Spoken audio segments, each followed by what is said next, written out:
Hello, my name is Blake Sutter. Doing a media critique on the movie The Hate You Give for the final 316 media presentation.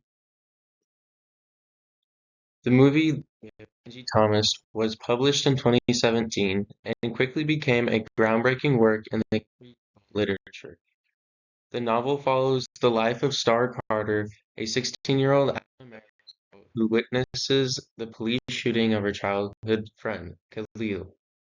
The Football Heights, balancing the struggles of Star's dual life, the impoverished neighborhood where she lives, the most elite private school she attends. The novel explores themes of systematic racism, police brutality, and the voice set against the backdrop of the Black Lives Matter movement. The Hate You Give social but also delves into the emotional and psychological impact of racial violence on individuals. Racism in the United States, the Opportunity Commission defines race discrimination as treating someone unfavorably because he or she is of a certain race or because of personal characteristics associated with culture. Social injustice is a person or group of people, perhaps uh, because of race, age, gender, religion, or sexuality, treated unfairly, resulting in disadvantages and discrimination. Examples of social injustice can be found in economic inequality, police discrimination, health inequality, and workplace hiring. Social injustice can affect anyone, anywhere, and in a specific country, neighborhood, or classroom. In The Hate You Give, the producer uh, some of the topics of racism and explicitly portrays the negative effects of this. Throughout the movie, the viewer is brought to understand how the two perpetuate the cyclical nature of racial. An estimated 5 billion people have unmet justice needs globally, including people with justice for everyday problems that the law usually would provide, and who live in recognize that there are only about 8 billion people in the world. I myself, like many others, could be ignorant of social injustice through bias. However, due to classes such as these and my experience with culturally diverse I understand the importance of work such as The Hate You Give. Today we will look at the collective efforts of L.G. Thomas and movie producer George Tillman against the reception theory. I believe that you will agree that the encoded messages and values by Thomas and Tillman predominantly through a negotiated reading or viewing lens.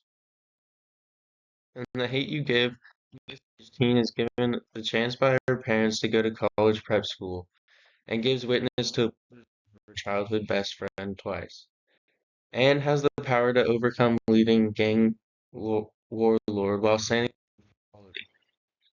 I think the movie is a great feel-good movie, but it possesses some inconsistencies that lead to a negotiated perspective.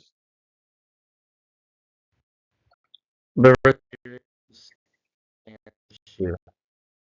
Why? Because it enters the audience through various forms of media, such as films and television shows. For this presentation, negotiated perspective of The Hate You Give. The negotiated perspective is where the audience accepts parts of the producer's views, but has their own parts as well. It can occur from some of the biases that audience member have, like if they like the media or if they're the same. They understand some of the same messages. Is that the narrative is complex and this inhibits full understanding. And in this, young and her siblings will see college prep academy despite the fact that the majority of kids go to a different school. And for better to Dojin school to live a so-called two-version star. Her story causes us to be raised in the and prison for his work, easily attend college prep school and scholastically survive. This assertion leads to an immediate skepticism with a high as a valued athlete and amongst the most popular, such that the most popular boy in school. It's a bit of a swing of years because Star could be seen as very lucky in many aspects of her life, and it kind of makes it a complex character. Another reason why I've seen appreciated reading is because it's difficult to assume the efforts. Another reason,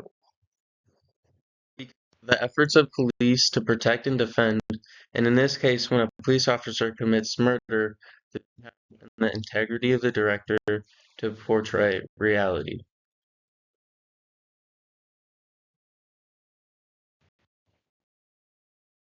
The next aspect about this movie that I think gives a negotiated perspective is the fact that Star gives witness uh, bias and discriminatory like brutality like twice. And the first time we see it is in a flashback she had when she was 5, and then later she had a party. And it's kind of uh, interesting to take a look how that normally doesn't happen twice to but maybe in the sense of this movie, that might be an oppositional understanding of it. But she's a teen and she gives up a date with one of the most popular school in order to party with a friend she doesn't even like. And at the party, she meets an old friend of hers and they escape together. Uh, after hearing some gunshots at the party. Then, on their way home, Star ends up bearing witness to the murder of said childhood friend during a traffic stop. Odds that childhood best friend would show up at the party and that they would connect so easily, and that they both had feelings for each other, and and then a grave tragedy happened in front of her. Meanwhile, both of these friends also had the same experience when their their friend had died. It kind of maybe jumped the aspects of the storyline that come some parts of it could be relatable, but some aren't. Starting to become a very multi-dimensional character, um, and it leads to another point, another that leads to our story influence at such a youthful time in her life. The Star has the power to overcome a leading gang warlord while standing up for her belief in equality. As an audience member, you wouldn't likely think that would normally attempt to stand up to the leader of a gang 14 years old, a gang called the Warlords, and uh, has relation to the leader of the warlords and bad blood. Even though there's some relation to them, she kind of knows and maybe would be. You wouldn't expect a girl to normally do that, and so the producers um, would understand she would be able to know how to speak with authority enough to in the impoverished community while also reaching the civil leaders. And although her efforts to take down the gang were successful, she's just a teen, and it's the amount of influence. In the end, we must believe her efforts did not destroy any social relationships, but empowered her to change and be an agent and social hero. Um, I'm confident that the non-promise in the movie aimed to have all people receive their film with a preferred uh, perspective. However, the movie is riddled with opportunities for unbelief, which leads viewers to have a negotiated perspective. Belief in the coding, but a lapse in the decoding. In this way, I think the negotiated. Today, we looked at the collective efforts of our novelist and movie producer. See that you will agree that the encoded messages and values by Thomas and Tillman are probably a negotiated reading view. In the hate you give, a young disadvantaged gives a chance to witness and gives witness to police brutality twice of childhood best friends and has the power to overcome a leading gang warlord and stand for inequality. I think it was a movie that reached a lot of viewers and was however it didn't appeal to many or may not appeal to many.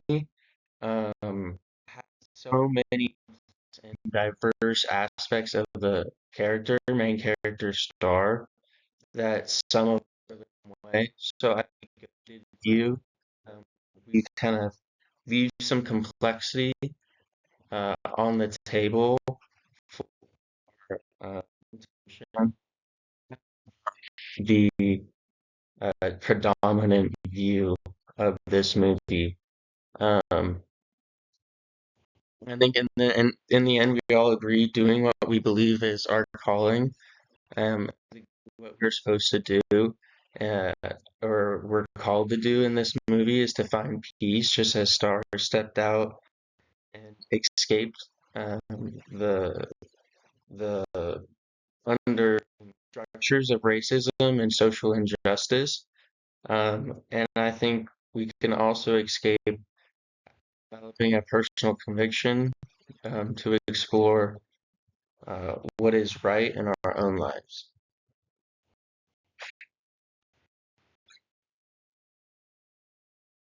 Thank you for watching, and I hope you stay healthy and every sense.